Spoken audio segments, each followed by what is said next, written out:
Hello everybody and welcome back to our channel. In this video, we will explore how to recover deleted data from YouTube Music. So let's get started. First of all, it's important to know that once you delete a playlist or music from YouTube Music, it cannot be directly recovered. Unfortunately, the app does not have a built-in way to restore deleted songs or playlists. However, there are still a couple of options you can try.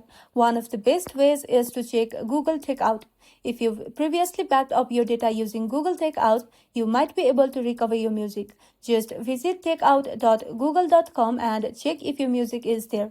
And if it is, you can download it back to your device. Another thing you can do is review your watch history. If you've listened to a song recently, you might find it in your history. To do this, open the YouTube Music app. After that, tap on the profile picture icon at the top right corner. Then, select Settings from the given options. After that, go into Privacy and Data. Then, tap on Manage Watch History.